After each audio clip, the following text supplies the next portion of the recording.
Good evening, ma'am. This is my video discussion about the Module 11, which is the investigation of ballistic case. But first, let me introduce myself. I am Mark Jubin Bisoblimenti from Bachelor of Science in Criminology, 4th year, Bravo. What is the investigation of ballistic case? This is study of a fact for what is the cause and effect of a crime.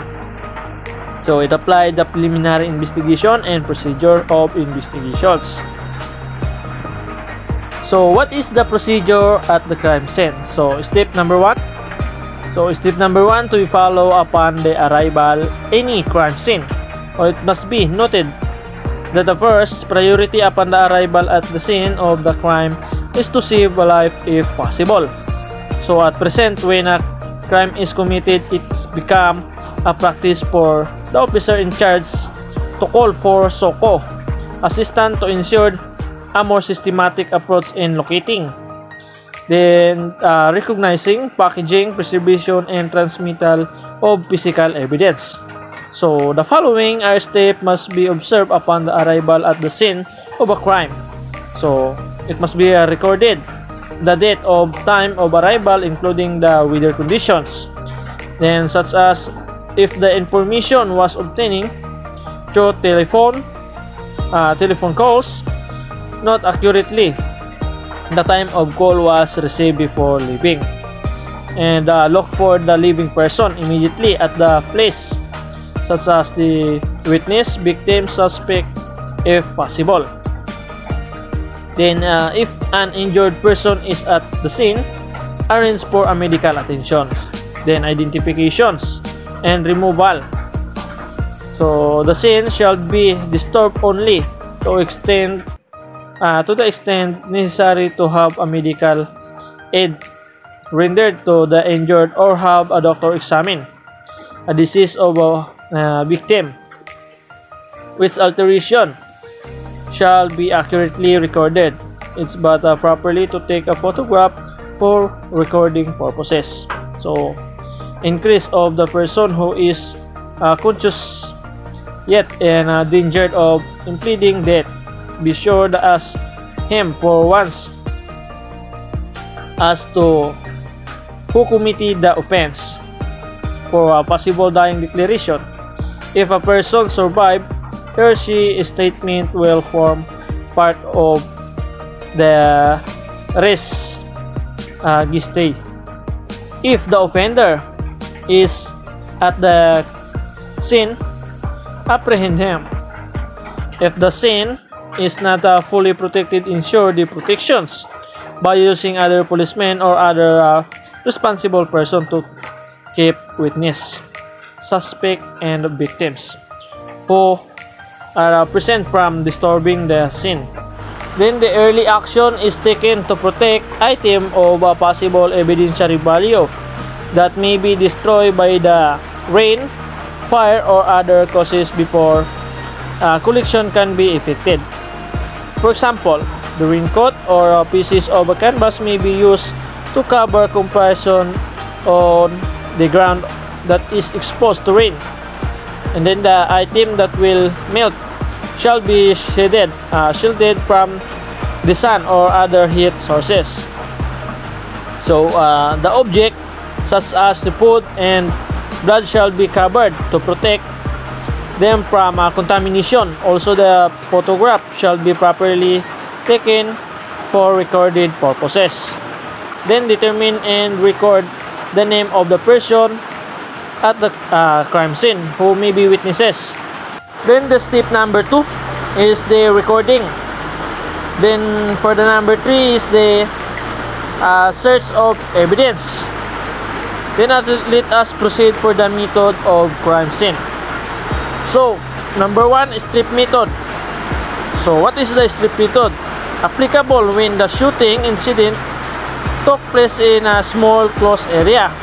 This is done by 1 or 2 or 3 number of searchers stand side by side from the entrance to the end of the path. Then the number 2 is the double strip method. It is applicable when the shooting incident took place in a bigger area. It is considered as one among the ideal method of search in a closed area. So in this method, the triangular area is traversed first parallel to the baseline and then parallel to the side. Then number 3 is the wheel methods. So the searchers gathered at the center and proceed in outward radii and pokes. So this procedure shall be followed or repeated several times depending on the size of the areas. Then for the number 4 is the spiral method. So what is spiral method? So the spiral methods research followed each other in a path of the spiral beginning. So from the outside, and then the spiraling and toward to the center. So number 5, the zone method.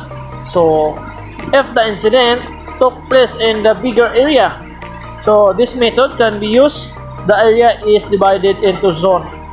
So and its zone any one of the first 4.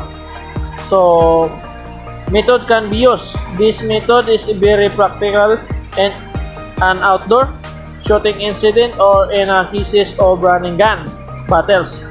So one researchers may be assigned a search zone.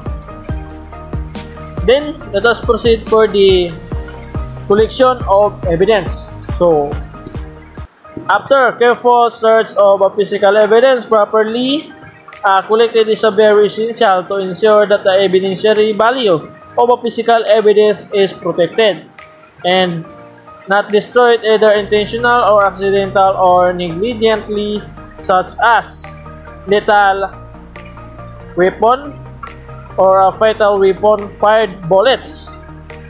Then the fire shell, and then the metal fragment, box glass, or those allied item or object holster. Then the magazines, so cartridge, gloves, mask, and all other firearms accessories if the crime is shooting incidents. So then the last is the marking of evidence. So the marking of evidence, physical evidence such as fired bullets, fired shells, firearms, and other objects which have some bring to the case and every important for the investigator.